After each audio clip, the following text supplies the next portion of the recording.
Welcome into Before Floor, an extension of 5 on the Floor on the 5 Reasons Sports Network. We're here before Heat Bucks Game 1 of the second round series, the 5th-seeded Miami Heat against the top-seeded Milwaukee Bucks. Expecting 6 or 7 games in this series. We'll get to some of the picks later. Make sure to check out the podcast, 5 on the Floor, our most recent episode. Also, somebody make sure to send the link into the web video feed, guys, so that Nikias can grab it. Somebody can do that while you guys got a second. Who's joined here? We've got Brady Hawk. You can find him on 5reasonsports.com with all of his latest recaps and takeaways. We got Alfredo Arteaga from the 3 Yards Per Carry podcast. He's been doing these Heat streams at least until the Heat lose. So Alfredo's still with us because they've not lost since he started joining us. Greg Sylvander's got the guts. He's under Alfredo, wearing the Giannis Bam 21 shirt. By the way, Brady's wearing the 5 on the Floor official T-shirt. You can get these. We've got a few new codes on the website. Before I get to David and Al, we've got a few new codes. One of the codes is Floor Pass. Type in Floor Pass. You'll get 10% off as long as the Heat remain in the playoffs.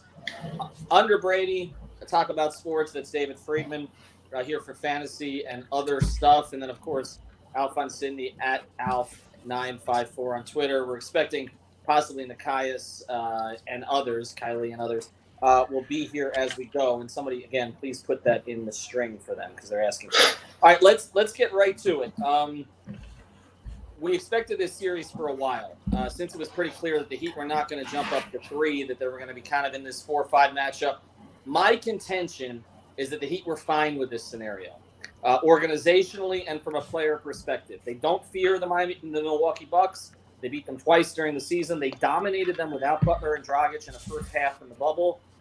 And they're kind of like, let the chips fall where they may. But as I just wrote in a column that I just posted on 5reasonsports.com, they also get to show their future target what they can offer him that maybe his current team cannot. So this is kind of a double bonus. I'm going to start with you here, Al. Now that we're here, how do you feel about how the Heat enter this series?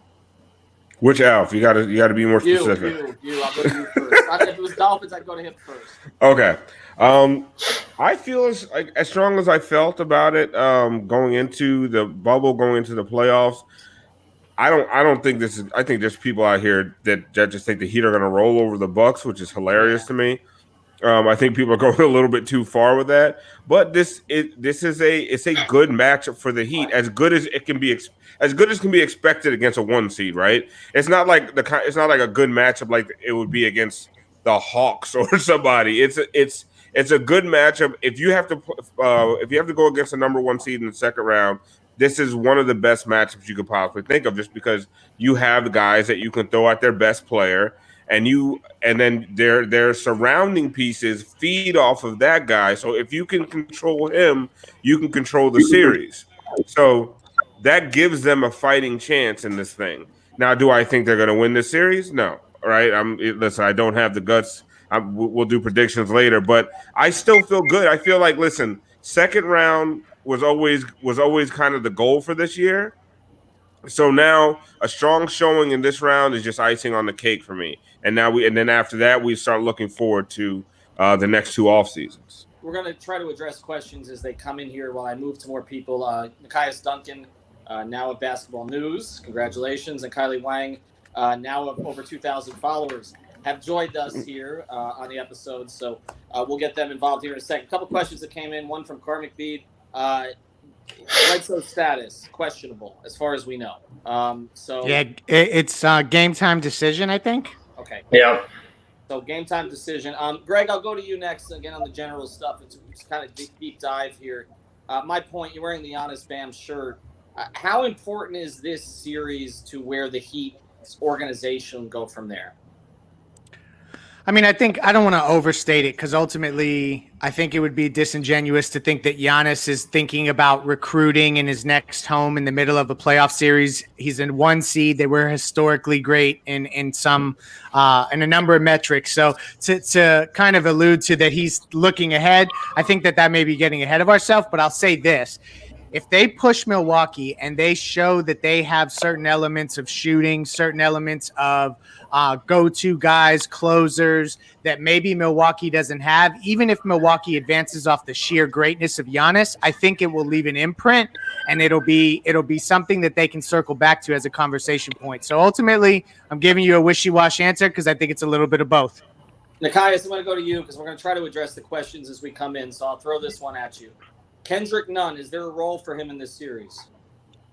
I think there is a role for him with the Bucks playing the drop defense that they do. A lot of those windows for pull-up jumpers are going to be there, and I think that's where Kendrick Nunn has thrived throughout the regular season. Obviously, he's in a bit of a cold stretch overall in the bubble, but I think those shots are going to be available to him. He played Milwaukee. He played well against Milwaukee during the regular season matchup. So I do think he has the ability to kind of run his defender off a screen, and he can kind of walk into pull-up threes depending on how high they set the screen, or go into those pull-up mid-range jumpers just to kind of open up Milwaukee's defense a little bit. Brady, you put some stuff out here about what they may look at rotationally going forward. How do you expect Eric to deploy? Particularly, one guy we've talked about a little bit is Derek Jones Jr., who had some moments against the Bucks this year, including in that playoff game. Not the playoff game, but the bubble game. How much do you expect him to play? I think this is going to be a big game to show like what they're going to do in this series rotationally. I think they're going to try and maybe see what Derek Jones Jr. does, because I think he's going to be a big part, like I said before. I think the way his help defense was against Milwaukee all season, he was a big reason that they disrupted Giannis so easily.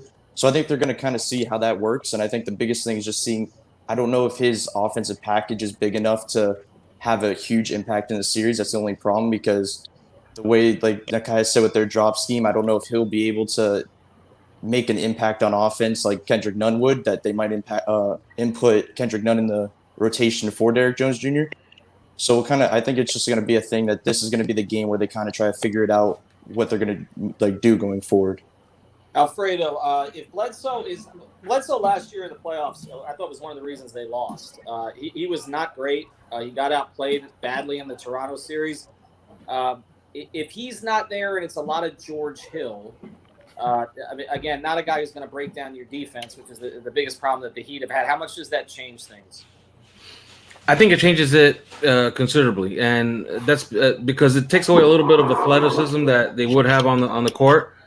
And we were talking about this before we went on the air. The over/under in the last 8 Milwaukee Bucks Heat games is 6-2 on the under. For whatever reason, most of the betting public is on the over today at 224. So they're expecting a faster pace. I don't know what the pace numbers have looked like so far in the bubble, but I would think that in this series, Milwaukee might want to play at a little bit faster pace, and Miami might want to slow it down and try to play 3 for 2 the entire way. So try to play their efficient brand of offense against Milwaukee trying to grind it out in the half court. So if they want to play a faster pace, obviously Bledsoe has to be a factor. So I would say it's a huge factor. And I don't know what anybody else thinks here, but what do you guys think as far as who has to play at a faster pace in this game? Well, David, let me throw this at you then, because obviously you're breaking down some of the guys who might have performances. You've had a pretty good run on some of the daily fantasy stuff, so let's incorporate it a little bit. Who do you see breaking out today? I mean, obviously Bledsoe's out. I like George Hill. I like DiVincenzo, guys like that. I mean, ultimately, obviously Giannis is going to do what he's going to do. I don't think they stop him enough to where he's irrelevant fantasy-wise, if that's what we're talking about. But I think Middleton, man, I think that's the obvious answer as far as he's the key. I just think if they can stop Middleton, Giannis is going to do what he's going to do, regardless of Bam or Jay or Derek Jones Jr., whoever's on him. He's still going to get his numbers. And the idea that they had that lead in the bubble and blew it, it kind of left me a little, worried as far as what to expect here. So, but the only thing about that, again, I keep pointing out, I mean, they had that lead, but they didn't have either of their primary ball handlers. I mean, I remember Alf after that game, Alf from 5 on the floor. Yeah, I mean, you kind of threw out the result to a certain degree because, but I said if we're going to do that, we got to throw out what happened in the first half too. No, because that part was cool.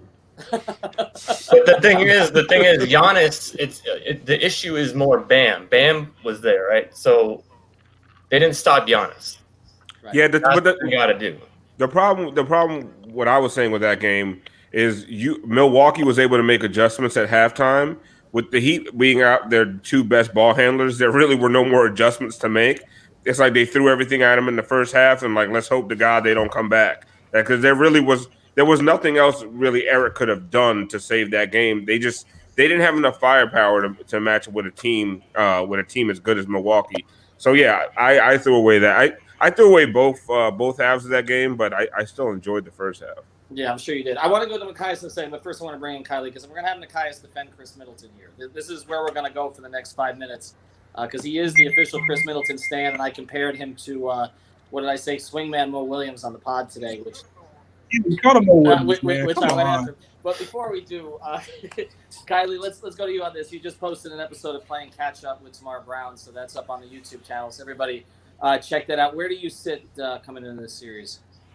I've said this before, but I'm really worried about it, and I feel like there are people who are not worried about it, and I'm concerned that they're not worried about it. I think the Bucks are a really good team. I think the Heat are going to have their work cut out for them to stop Giannis. There are some upsides with the Heat. Their three-point shooting, obviously. I mean, Milwaukee is not good at defending three-pointers, and luckily the Heat have that going for them. But I think that the Heat are going to have to come up clutch in the third and fourth quarters. They're going to have to play really tight basketball, especially in the fourth. And they've had a problem with that. Even in the last series, I mean, letting the Pacers come back within 2 points, you can't let that happen to the Bucks. If they let that happen, the Bucks will take advantage of it. They're not the Pacers. They will win that game. So the Heat need to stay tight and keep it clutch. Well, I think that's sort of the point of what happened in the Bucks game in the bubble was, that third quarter got away from Miami. And I understand Al's point. The Heat didn't have the ball handlers, but when it got away, there was no way to kind of pull the plug on it. Whereas with the Pacers, they were able to right themselves. All right, Machias, I'm going to you on this. You have been big on Chris Middleton before the world was, to a large degree. He was an all-star, deserving this season. But Orlando played him a little differently. It seemed like he couldn't really get going until the games were out of hand in some of those games. How will Miami defend Middleton? And do you agree with my point that really this series is about him and not Giannis? If he has a good series, Milwaukee wins. I agree within the context of if Middleton gets loose, I don't think that he can win the series because they're already going to be sending so much attention to Giannis that if Chris Middleton, all-star, probably is going to make an all-NBA team this year. If Chris Middleton plays like he did in the regular season, then there just really isn't much Miami can do. I really disagree with the Mo Williams comp. I'm just not sure. I don't know if that was necessary. I'll say it. But I do think he's going to be the key in that aspect. If he underwhelms, then he'd have enough firepower to kind of swing that series. Because I actually wrote a piece about this series, dropped a little bit early today. Miami did one of the better jobs on Giannis. He still averaged 25 and 14. But he was like one of 4 teams that he didn't average at least 29 points against this year. So the Heat have been able to throw a lot of bodies at him. Bam's been good. Jay Crowder, Jimmy Butler spent some time. Derrick Jones Jr. spent some time. So they've been able to build a wall, kind of slow him down and make him work for everything he has. What really kind of swings in Milwaukee's favor is their role players.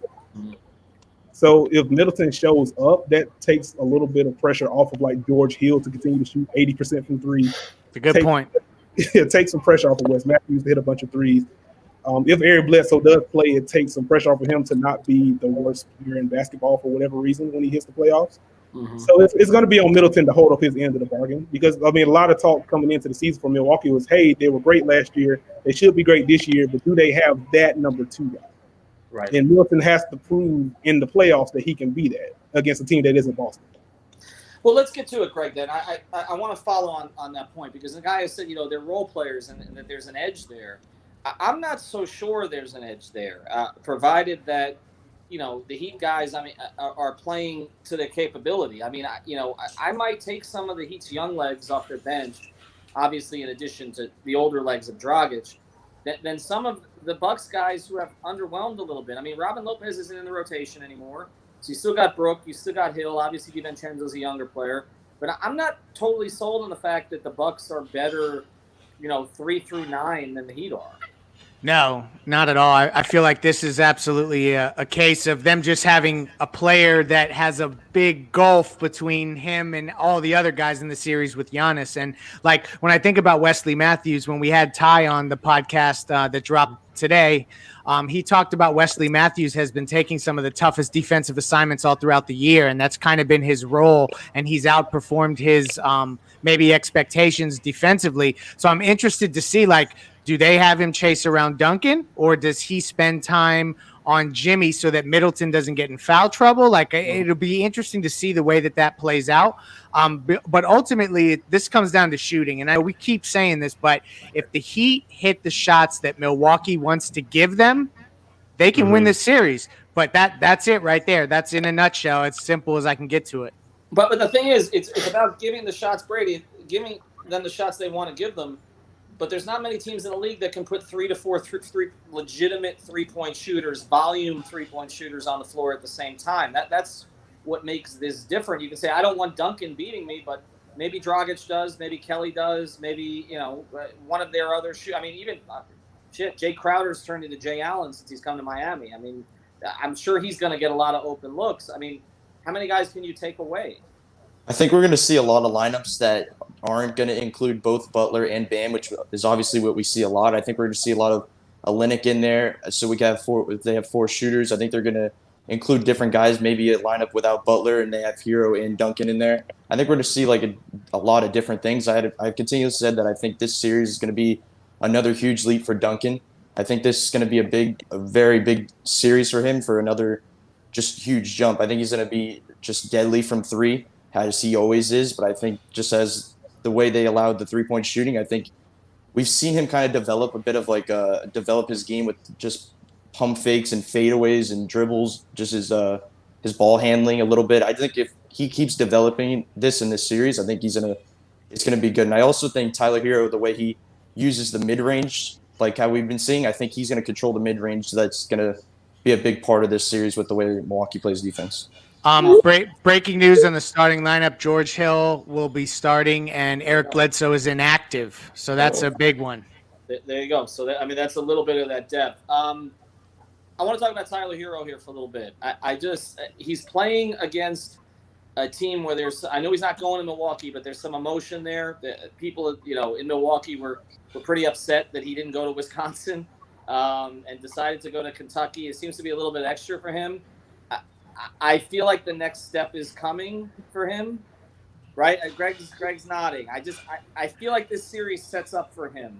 I mean, who's going to guard him? Is Kyle Korver going to guard him? Is that what we're going to do? Okay, I see That's a good match. That's a good matchup. I like that matchup. For both guys, I think it's going to be fun. Hero's going to dot his I. But do you guys think this is going to be kind of a referendum on Budenholzer? If the Heat just start lighting them up for 3 and he can't make the adjustments, and I think a lot of the times that's what we talk about with Budenholzer. Like he doesn't change the game plan. He doesn't make the right reads. I don't know what you want to call it. I don't know if Milwaukee fans have problems with rotations like Heat fans do. But do you think this is like the kind of series that could be a referendum on him?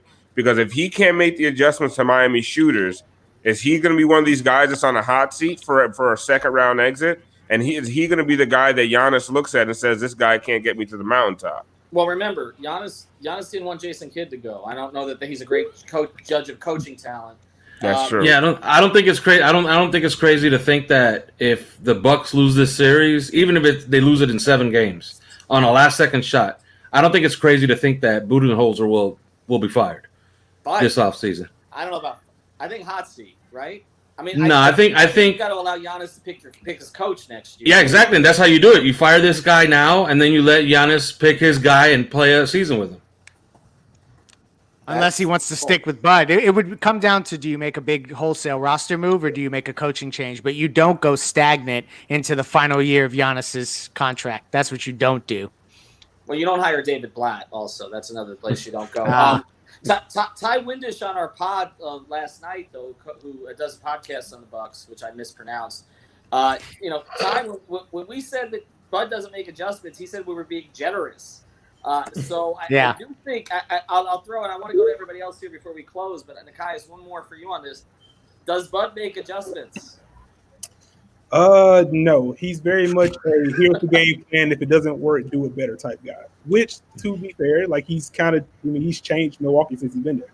Like Milwaukee's been the best defense in the league. They've been a top 3 offense in both of the years that he's been there. So he has established a nice system there. But some of the game-to-game stuff just kind of isn't there. The tell, especially in this series, when they do play those lineups with Marvin Williams at the 4 and Giannis at the 5, see how they defend pick and roll. They switched, and Bud is kind of on to Miami's, I don't want to say a lack of creation, but a lack of top-end creation. Okay. And if they continue to stay in that drop, then you'll know that Bud is sticking with the game plan. Hey, don't be surprised if Miami doubts him up. All right, let's go to it. Let's get to predictions here. Let's go around the circle. By the way, starting lineup is the same. Pull it back up. Dragic, Robinson, Butler, Crowder, Adebayo. Same starting lineup as the first round. I don't really anticipate a lot of changes. I think we'll see more Kelly Olynyk maybe than we saw in the last series, but I don't think we'll see changes to the starting lineup. All right, let's get to it. Let's go around here in a few minutes and allow people to prepare for the game, which looks like tips about 6:35. Kylie, you like? I kind of like the Bucks. Bucks in 7. Well, are we doing predictions for tonight or for the whole series? Let's do the series. Let's do the series. We can adjust game to game. I think it may change. David. I think the Heat can win tonight. Go ahead. They're at home. You got the guts. I'm gonna go Bucks in 6. And also, are we forgetting Ilyasova is on that team? Yeah, He has kills Miami. destroyed us. So talking about fantasy, like that's the guy right now I'm scared of.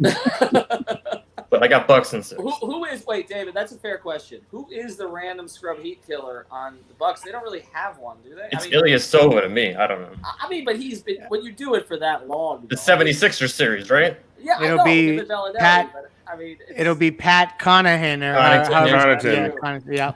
I will break my TV if Connaughton goes off. Does Brook Lopez count as a random Heat scrub? No. What if he does? What if he goes 30-10 on us? Well, Isn't that an RSHK kind of game? That was it. It was just Hassan. Hassan could not deal with either Lopez. It didn't even matter. It made no difference. I think Brook pulled up the street. Lopez was like a plus 30, which was like their best against Miami this season. Like Yeah. It was like by like a big He's margin. projected for almost 30 fantasy points. I mean, it means nothing to you guys, but he's projected to be like a top play today. So All right. Well, Brook Lopez. All right. So we've got David and Kylie both like the Bucks. Let's go to Alfredo because I kind of know the other things. Alfredo, who do you like? The Heat's success against the Bucks this season has been real. It was real in the bubble. They were missing their 2 best players really in the entire first round. So Heat in 7. All right. Let's go to Brady. Yeah, I also think Heat in 7. I think that I think it's ultimately Miami has to win one of their first 2 games, and if they go down 0-2, I think it's pretty much a wrap. I think the first whoever gets the first hit is basically who's going to come out. I think if it's 1-1 in the first 2 games, I think they have a pretty good shot, and it's going to be Heat in 7, led by Duncan Robinson. Well, you got to get that split on the road, right? All right, let's go to Greg. Who do you like? I mean, you guys know Heat in 5. No, Heat in 7 is what I'm going with. And ultimately, I think this is a game the Heat have to get because Spoelstra has had the opportunity to kind of sit and marinate on this matchup while Bud has had to close out another team. And kind of even if you know you're going to go on to Miami, you still have to embrace that final game against Orlando to close them out. So I feel like if there was ever a strategic moment where Spo could have an advantage particularly, it would be tonight. So Heat in 7. Were they looking forward to Miami, maybe? What's that, David? Were they looking ahead to Miami, and that's sort of what held them up with Orlando? It Could be. But I wonder if you're Spo, do you show everything tonight? I mean, you know it's gonna be a long series. I don't think you play. Depends on how well you shoot. Yeah, exactly. Worked everything. Alf, who do you like? For tonight, I say Heat win by 6. And I think Bucks in 7, but the way the Heat play tonight could change my mind. Nikias? Could go either way. But tonight, either Heat way. by 6 points. DGEW. Who do you like, Nikias? I am going to go Heat in 6. Wow. Wow. feel better Okay. about. I think the Heat have some untapped stuff they can get to in pick and roll. Milwaukee's done a good job against Miami's dribble handoffs this year, but I think they'll be able to get downhill and pick and roll. Ultimately, Jimmy defending Chris Middleton is really what kind of swings it for me, because Middleton has to have a big series, and I'm not sure he's going to be able to do that against Jimmy Butler.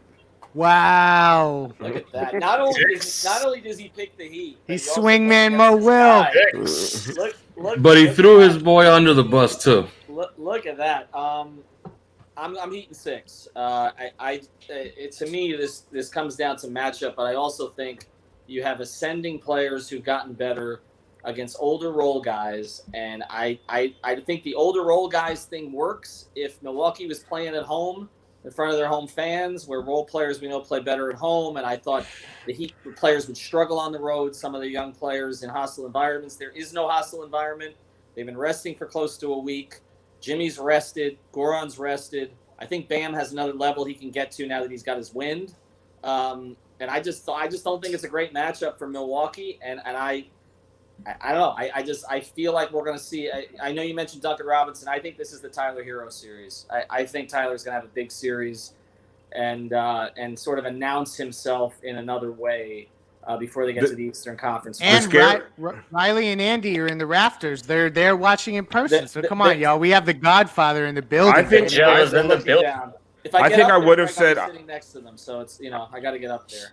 I think I would have said Heat in 6, except every national pundit is picking the Heat at this point. I hate it. Scares the shit out of me. Let's so finish with that. How do you feel collectively about Bill F. Simmons picking the Heat in this series? Oh my god. He's trolling us though, right? It's a troll job. You will know if you are in serious trouble in about 5 minutes when Charles Barkley makes his prediction. If he picks the Heat, then Bucks in 5. Simmons went Heat because he doesn't want the Celtics to have to deal with Giannis. That's my theory there. No, when Bill Simmons saw how many white guys had prominent roles on this team, he fell in love with the Heat. He passed out. He was like, "Oh, trade Tatum for Olynyk just to get." He's like, "A white starting backcourt? Oh my god!"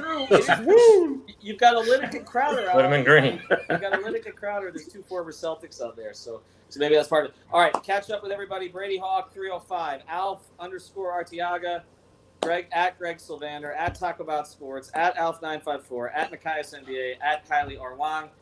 Sorry, Legacy. That's not one of ours, Kylie. It's not one of ours. Yeah, I'm still Miami Heat. I have that shirt. I cut your shirt. It looks much cuter now. Well, that's much appreciated. Check out the Dragic shirt is on there. 10% off. Use the code FloorPass. 10% off. I'm not going to announce that everywhere, so check that out. We'll know that it came from the stream. And we got a post-game stream. Alf is going to lead it, sponsored by Biscayne Bay Brewing and Manscaped.